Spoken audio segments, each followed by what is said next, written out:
Welcome back. If you've joined us, like I said earlier, welcome back. The program is just about to begin. Well, we are going to be discussing a very important topic today. Why is it important? Why is it crucial we discuss this topic? Because it has to do with people who have somehow been left behind, or they've perhaps excluded them. Well, today we have two people in the house as guests to discuss a very important issue. I do not want to mention the topic yet, but let's say this. It said that disabled people make up more than 15% of the global population, and as such, climate change affects individuals with disabilities both directly and indirectly.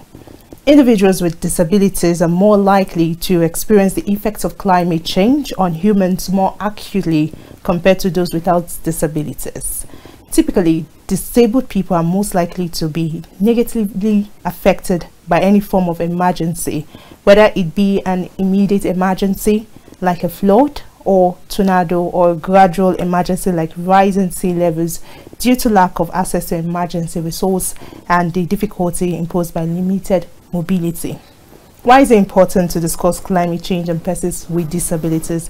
Well, let's imagine the scenario where, let's say, a flood happens, or perhaps there is like an earthquake, and then everybody's scouting or moving around looking for how to escape that incident. But then you picture a disabled woman or a girl sitting there, perhaps does not even, let's say a blind one at that, does not even know what is happening, cannot figure it out because she cannot see.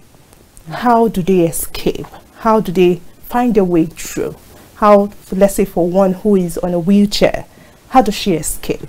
Well, this is why it is very important to discuss this issue, navigating how persons with disabilities can navigate through climate change. And doing this with us is no other person than Lois, and of course we have Cedar Foundation founder, Cedar Foundation, Lois Auta, and Emmanuel Ayogu, Project Officer Network of Women with Disability. It's good to have you join us on the show. Thank you very much. Good afternoon. Thank you very much. Should I say good evening? It's evening already. It's 5 p.m. How are you doing today? Very well. And you too, sir? I'm good. Thank you for having us. Well, you had my introduction earlier. Before we started the show, we had discussed a little bit as to, I asked why should we even talk about this, because whatever challenges persons with disabilities or women with disabilities are going through, it seems as though the persons without disabilities go through them. And you made me understand that there is need to talk about these things. So for the public out there that has thought like I had thought, okay, that things that perhaps what's the essence, why should we discuss climate change and persons with disabilities? Good, let me come to you, Ma. Okay, thank you very much for asking that very important question. To start with, women and girls with disabilities are triply jeopardized. First, as a woman; secondly, as a woman with disability; and lastly, the barriers that we face on our day-to-day lives. When it comes to issues of climate action, women and girls with disabilities are more vulnerable. And that's when it comes to issues of CVI. CVI means Climate Vulnerability Index, where the physical structures we have in place are not even accessible to us. Physical exposure, sensitivity, harm, lack of having the right information at the right time whenever something dangerous happened, like flooding, earthquake, and other climate crises. Section 13, SDG 13, that talks about the right to enjoy climate activities does not come to us. We are totally and completely excluded. We are not carried along, we are not involved, we are not engaged.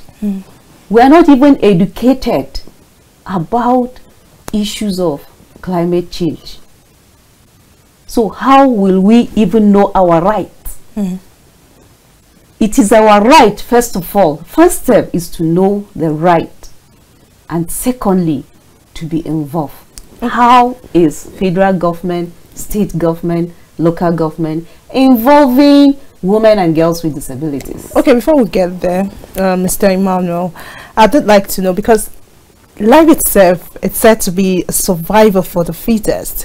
You could imagine trying to perhaps board a vehicle, and then you have to perhaps push to get in a way. This is for a human being who is not disabled. Now it comes to the person with disability, and then you imagine how would such cope. Well, like I said, life is for the survival of the fittest. So in a way, are we saying we should perhaps give like an easy way out? There should be an easy way out for persons with disabilities. Okay, so it's not necessarily an easy way out, because if you, from what you're saying, you are actually making it look like persons with disability are looking for charity. No, women and girls in this case aren't looking for charity. Like my executive director and president of Network of Women with Disability had said, it's a right guaranteed by the Constitution. The disability discrimination against persons with disability Prohibition Act of 2020 or 2018 guarantees equal rights of participation and protection. The law of the Federal Republic guarantees equal right of persons. So it's not like they are looking for charity. The scenario where you painted struggle, you know, if we begin to treat our society as a Hobbesian state where life is short and brutish, so that people have to struggle to survival of the fittest, then we are not worse, we are not better off than animals.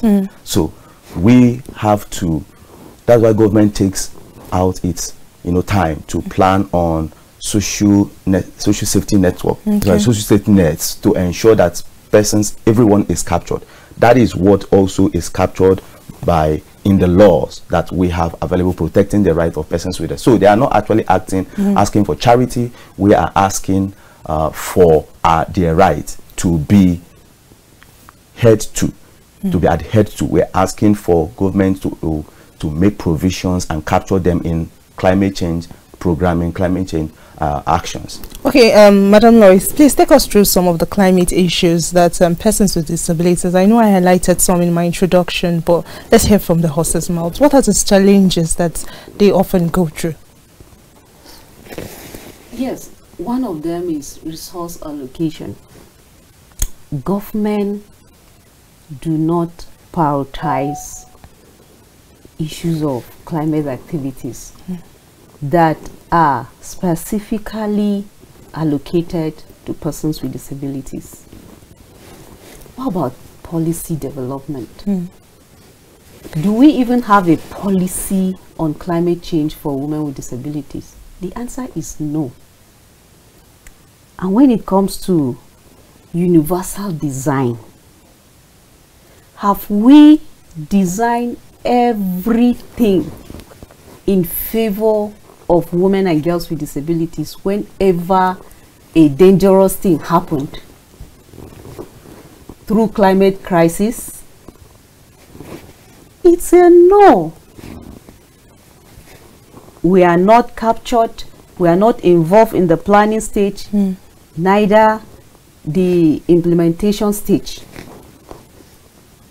We are completely sidelined, excluded, and underrepresented.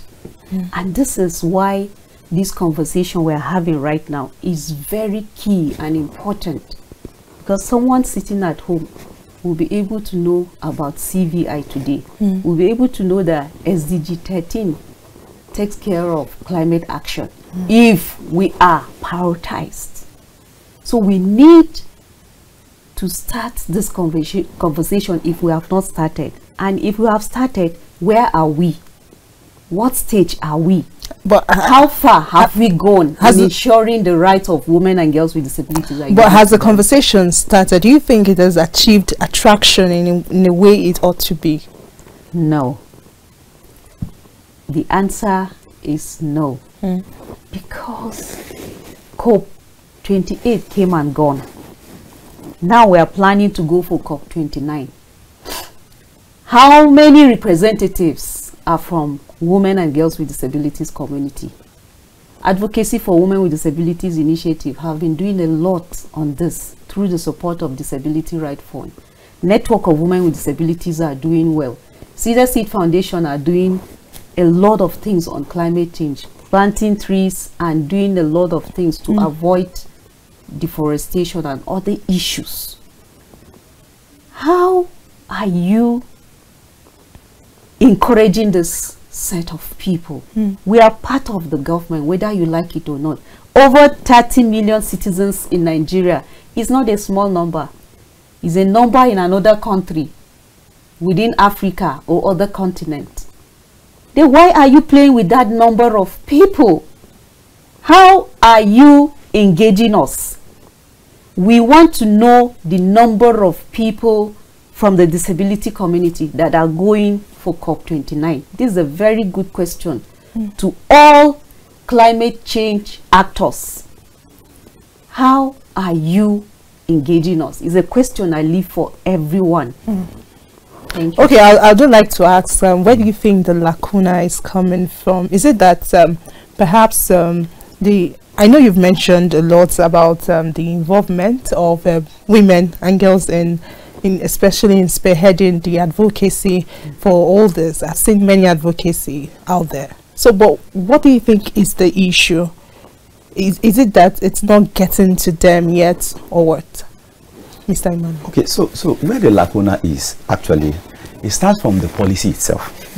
You see, if you go through the national climate change policy, you will discover that the policy talks generally, is generic. It talks about vulnerable groups. And when you treat issues of vulnerable groups as a lump sum without disaggregating, because within that vulnerable group you have women, then you have women with disability, then you now have people with disability. So it just treats I'm just using that one as an example. If you also go through the national I think it's called the national distribution, NDC, national distribution is I can't really the same thing applies. So when you have a policy that does not disaggregate this segment of the society, when you say vulnerable group, including women with disability, including persons with disability, both male and, you discover that you are dealing with almost 50 million people, or even 80 million people. So when you don't have disaggregated data or disaggregated policy targets to each individual, like, you remember I told you when we were discussing off camera that women with disability face triple jeopardy in almost all social issues. So when you don't have a clear-cut plan or policy for addressing the impact of climate change outcomes on women and girls with disability, then in your programming you won't be able to capture them. In your data collection you won't be able to know how many persons. I give another instance. In currently what is going on in Meduguri, the flood in Meduguri. Does the Borno state government, do they have data on women and girls with disability? Do they have data? So you get the idea now that there is a policy on climate change, but the policy has not taken into detailed account of these vulnerable groups that they have lumped up together.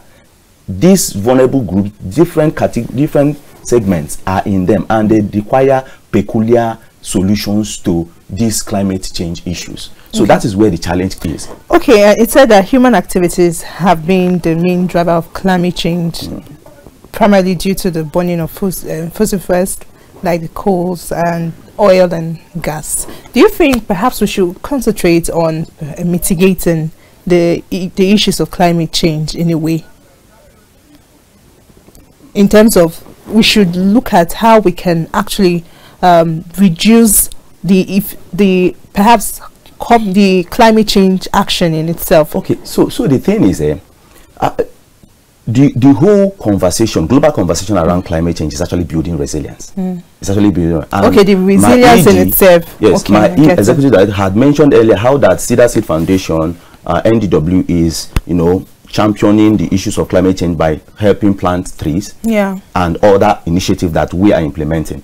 So that is our own contribution. But can we say fossil fuel, we're not? No, of course we renewable energy. Yes, we can begin to talk about adoption of renewable energy and other things. But why we do that, what we are saying here is that every climate change action and programming has to take into consideration the needs of vulnerable groups.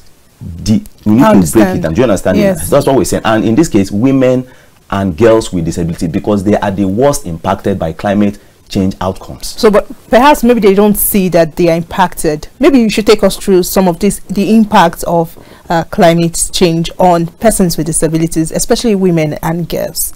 I'll start with you, Ma. Please. Yes, you see health, you see food, you see water, you see our environment, you see education. These are things that we do or we get or we use every day of our lives as women with disabilities, because we need to be healthy to be able to walk. We need to eat and we need water to drink. We need an enabling environment to be able to navigate our ways independently, conveniently and comfortable, without being assisted, and that leads to independence for women and girls with disabilities. So these factors affect us every day, and that's why anywhere I go to, I don't forget to mention the 4 E's. First E is engagement, second E is education, the third E is enablement, and the fourth E is empowerment. How are we empowered, enabled, engaged, educated as women with disabilities? So issues of climate change action is already vulnerable to us, women and girls with disabilities. So we need to disengage those evil factors that are affecting us. We need to stop it. And we need to remove those barriers, those things that are not enabling us to perform effectively. What are those things? Infrastructural barrier, attitudinal barrier, institutional barrier. We have legal frameworks that have given us our right to enjoy climate change activities. But because of lack of implementation, lack of prioritizing our legal frameworks, policy development and other things, we are structurally being removed, and that leads to social constructs. So all the key stakeholders, Federal Ministry of Environment, the office you went yesterday, the National Climate Change Council. We need to have a round table, ask us about our needs and challenges, and start working on it. Because you cannot be in the comfort of your office and you will say you are working with National Commission, you're working with organizations of persons with disabilities. No. You have to be in the field. You have to ask us questions. Then we'll be able to relate one-on-one and say, this is what we need. And we, as stakeholders, will take it up from there and make it work. Let's make everything work for women and girls with disabilities. Doing that will ensure that we are captured in the planning stage to the implementation stage. Okay, indeed, you spoke about social constructs. Are there challenges in the society you think that has enabled this, perhaps, should I say, imbalance in terms of the issues of climate change? Let me come to you, Mr. Emma. Okay, whether there are issues socially. Yes. You know, I like using real life experience. You know, there was a report recently that was released. I think that was last year, 2023, and it talked about how that drought is ravaging some part of Northeast. And you know that most women in the Northeast, including women and girls with disability, right, are farmers. So when drought happens without government intervention that expressly targets women with disability farmers, how do you expect that they are going to actually get feeding? Most of them don't have other economic means of any, because one, they are, like she was talking about poverty earlier. So you discover that the impact of climate exacerbates their already poor states. I'll give you another instance. In the course of that same drought issue happening, look at it, just imagine a young girl with disability, right? And the young girl has to have access to water before she can be able to go to school. And then there's drought. Access to water is limited to her because one, the climate change outcome is already playing out, the drought. So you discover that she can't go to school. Her colleagues who don't have disability can, because they can trek a long distance to go and get water. Can she? No. So, you know, this kind of thing generates social conflict also. It generates social conflict because people will keep on agitating and agitating, and the last result of people's agitation is actually to find a way to self-help. And then but what I also think that actions that I also think that also helping exacerbate that is planning. Government needs to know, take a proper census, also data collection. Need to know how many women and girls with disability, generally how many persons with disability, where are they, what are their disaggregation. These persons, if we have 1,000 persons with disability or women and girls with disability in the FCT, how many of them are physically challenged, so that it aids planning. But we don't have that. So what we have is a carpet policy making that says we are attending to persons with disability without really engaging directly. I just like what you said earlier, without directly going to that community to actually find out these disaggregated informations, and then what peculiar need do they require, because you cannot plan for what you do not have an idea about. It is they who are feeling this impact of climate change that can tell you how and where it pinches them. Okay. Yes. Okay. So I know I see in terms of government policies, in a way, I know I see, and you spoke about empowerment, one of the E's, right?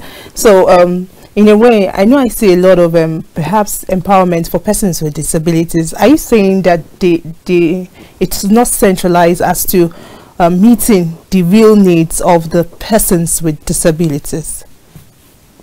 Like in terms of they don't perhaps meet the needs of persons with disabilities. I know I saw you at a function for the very first time, and that event centered about persons with disabilities. Perhaps if those programs continue, from there policies are made, okay, and then it's pushed forward to even international levels, and then we see representations during the COP. Do you think the government is doing enough in terms of bringing out empowerment programs, pushing forward to help mitigate the issue of climate issues?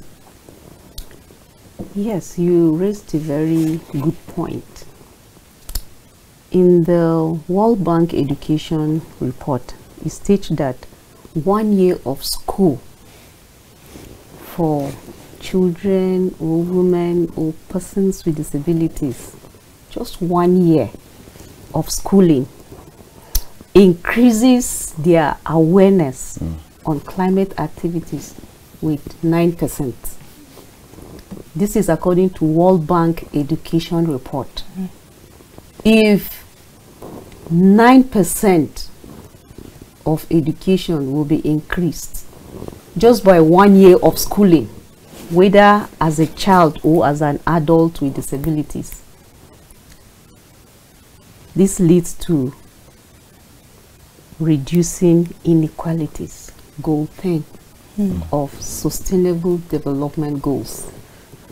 They say, according to Mandela, he said education is the most powerful tool or weapon to change the world. So if persons with disabilities are educated about the factors affecting their environment, winds, flooding, and other climate crises that we mentioned earlier, then we'll be able to mitigate the differences, the difficulties, the challenges affecting our world.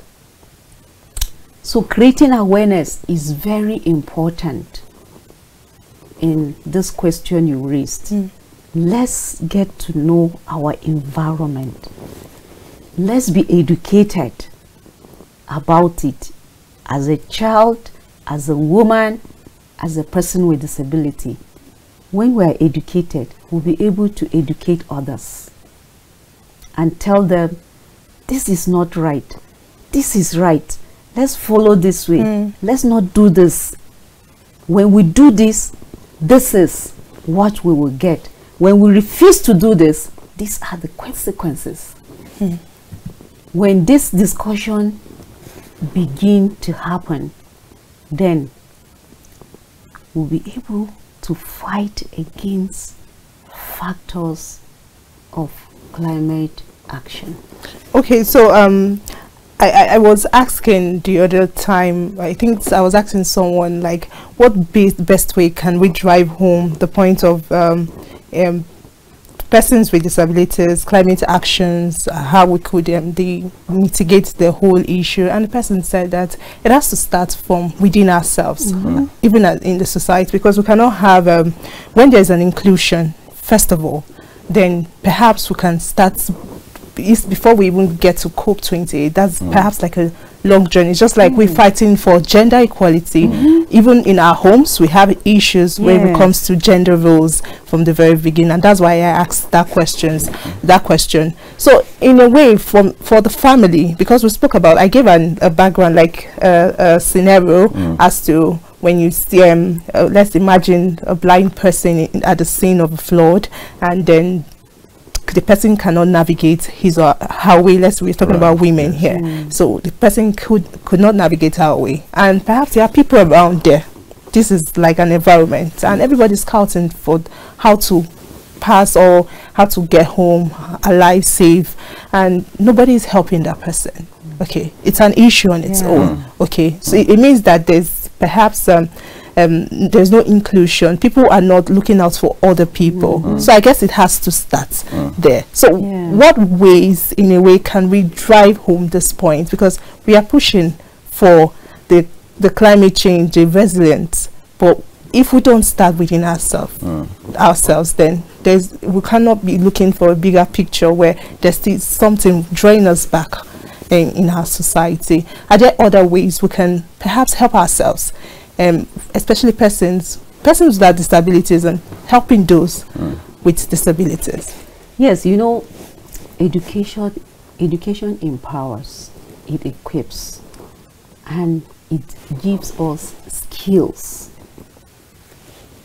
It trains us on how to mitigate these issues. Network of women with disabilities have done a lot on climate activities through the support of Disability Rights Fund. Let me allow my colleague to mention some of these activities that we have done from last year to this time as we speak.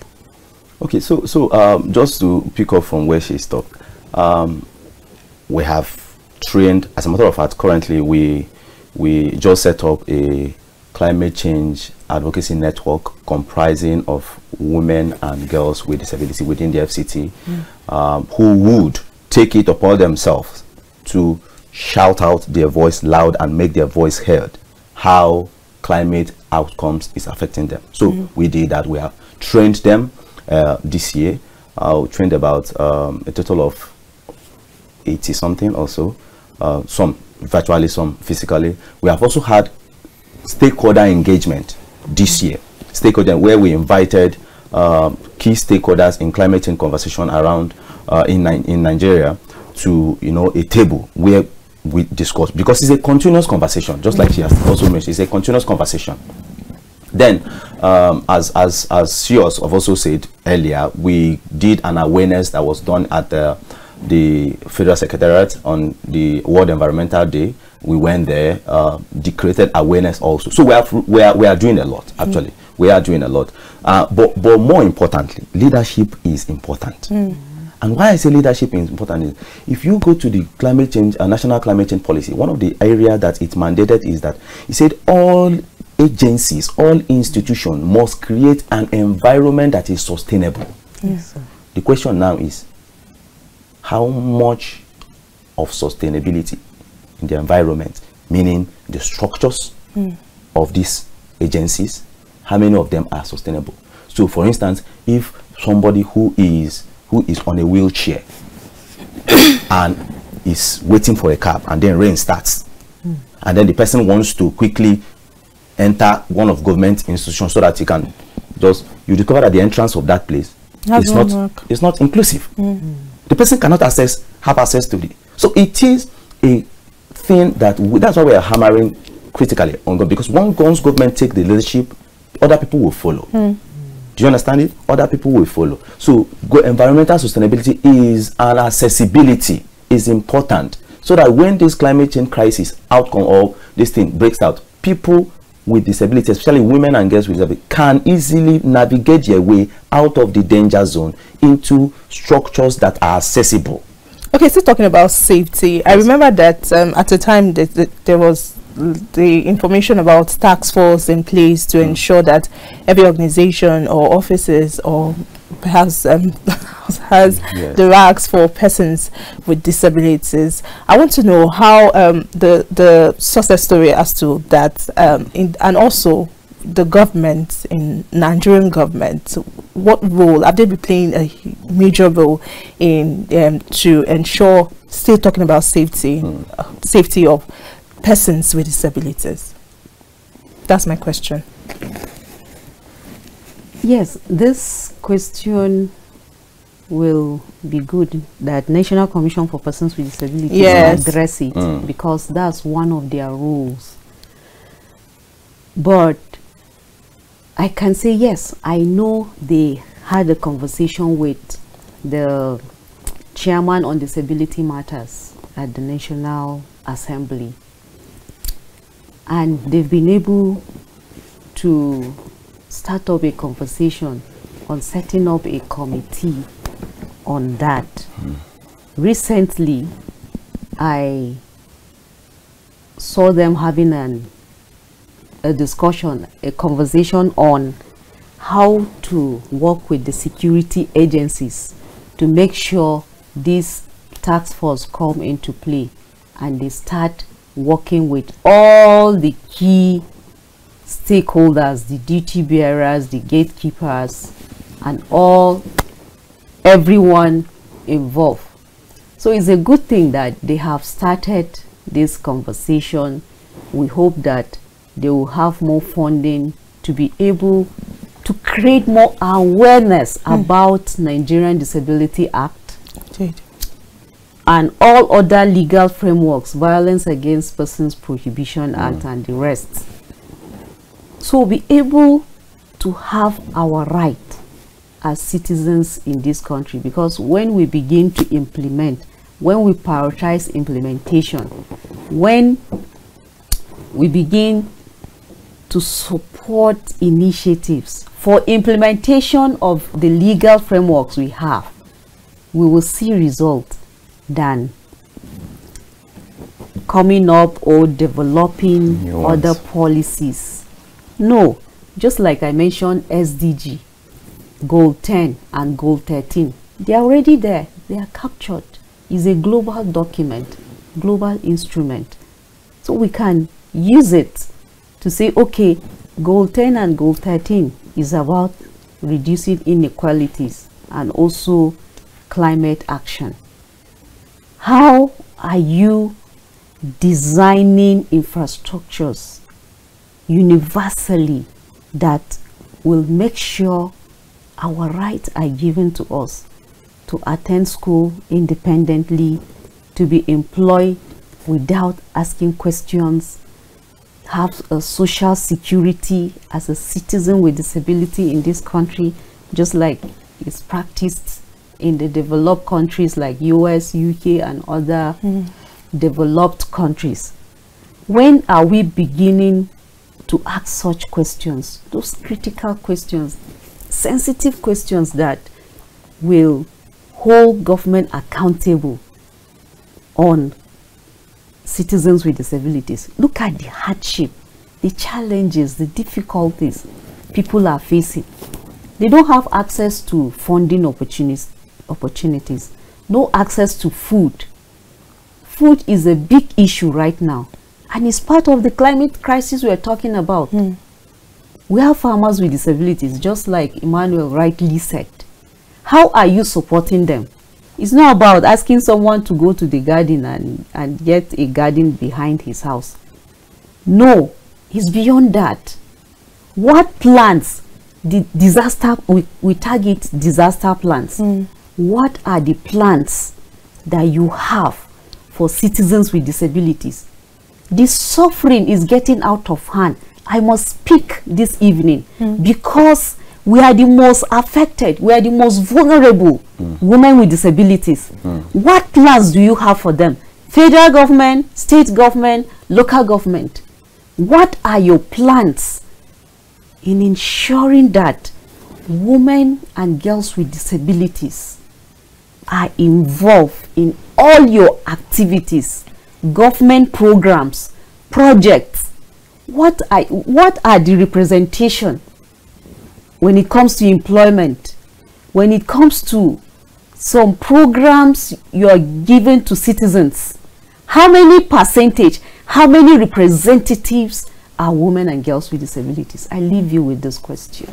Okay, so well, we still have some limited time. I was going to ask you the advancement of persons with disabilities in terms of inclusion in rural areas, but I also wanted us to talk about election in a way, because I know we are dealing with climate change, but let's talk about election in terms of participation during election. Many would say that perhaps because of the infrastructural issues still, INEC does not have these facilities by themselves. They use public buildings, okay, as available to them. Do you think that persons with disabilities get as much advantage as persons without disabilities during elections in terms of exercising their own franchise? Yes, another thing that we need to think and act critically and as a matter of urgency is the right to political participation of women and girls with disabilities. We are not part of the process. We are not part of the representation. We are not part of decision-making processes. We are sidelined. Article 29 of the United Nations Convention on the Right of Persons with Disabilities and Section 29 and 30 talks about the right to participate, either as a voter or someone that votes other persons with disabilities. How are you bringing us to the table? How are you inviting us to be part of the decision-making processes? I know many of us who were candidates in 2019 and 2023. How have you supported aspirants with disabilities and candidates with disabilities? And how many have you appointed in your government? Yes, we are aware of SSA on disability to the president. Yes. It's just one office, one person in the entire 36 plus 1 states. How can we cope with inclusion issues? Women with disabilities are not being appointed If you cannot elect them, appoint them. They have the capacity. I know some women with disabilities with doctorate degrees. If you don't know, I will show you. We have them in our community. Some are doing their masters right now. Some are planning to go for their masters. Many of us are graduate with BSc and HNDs. How many have you employed as a MDA, ministry, department, or agency? Media institutions are trying. You can see how Kaftan TV invited us to speak about our issues. This is what we want to see. How many have you engaged as an employee in your institution? We need to start asking ourselves the real questions, and we want real answers. Face us, look at us, eye to eye, and say, Lois, are we doing well? Are we giving you your rights? Are you comfortable living in Nigeria? Let's begin that kind of conversation and see who is cheating who, or who is dealing with who. Thank you. Okay, so you know, I said in terms of the inclusion of persons with disabilities in rural areas. Now I'll give you an instance. A parent might say that I do not want my child harmed, so my child will have to be indoor because of course the deplorable the issues we are talking about in terms of infrastructure. There are no infrastructure outside there. There's no accommodation for people with persons with disability. Now I'll give you something. It said study finds women with disabilities are lacking opportunities, not capabilities, to contribute to climate crisis mitigation, especially at COP28. Do you think if perhaps a peradventure there's this invitation for women or persons with disabilities to participate in the COP28, perhaps we will not have the issues, or it will be mitigated in a way? Do you think so, Mr. Emmanuel? Okay, so the thing is, I like what you quoted there. You said that it's not the ability. It's not that they don't have the ability to contribute, but they are lacking the opportunity to contribute. Yes. Yeah. And we were somewhere recently on this project, in an advocacy visit on this project, and then the head of the organization told us that there is a representative of the disability community, you know, just brusquely. So the question is, so in the whole conversation that there is a representative, so in the whole conversation of climate change action planning programming, you just have one person. One person. So that one person might be a man who a man with disability who does not actually have full comprehension as to what women and girls are going through in climate crisis situation. So you see exclusion in terms of just like structural exclusion. So you can't get it right without this segment that you want to address the issue being part of the whole process of addressing that issue. So it has to do with engagement, just like she has emphasized severally in this conversation, because of this conversation, that engagement is critical. The agencies must begin to engage these persons whom you are providing solutions to. And engagement doesn't mean you just put out news information on this thing. No, you know that there is institution. Thank God that the disability law has made provision for the National Commission for Persons with Disability. Yes, when you engage the National Commission, ensure that the National Commission of Persons with Disability is engaging others to be invited to your programs so that they can contribute. Don't sit in your office and say, after all, you have a stakeholder, you have one representative at the table. No. Engage, go out, engage these persons so that the solutions that you are drafting, the policies you are drafting, can have their voice. Their voice can be represented. They can be part of the process of planning this thing. That is the only way we can actually get it right. At the rural level, as you've mentioned, imagine if we are not getting it right at the federal level, how much more at the rural level? Just imagine it. Okay, but it seems as though perhaps you were talking about representation and involvement, but can we really achieve that? Because it seems as though there's a divide. Now we are pushing for gender equality, and we know that it's between the men and the women. There is no divide as to woman. But now in terms of disability, we have those with sight impairment, those on the wheelchair, those albinism. We have categories of it. So wouldn't it be like when people with the speech impairment, for instance, are chosen or appointed, people with the sight impairment will say, no, we're left behind? Or is there like a unity, or perhaps are you people like, is there more like unison in terms of like we are persons with disabilities, we could put 1 or 2 persons or 3 persons out there and we're fine with it? Yes, we have Joint National Association of Persons with Disabilities. It's the umbrella body in the country that caters for persons with disabilities. And even from the name, we address us as persons with disabilities, not individual with disability. So persons has already encompasses everyone.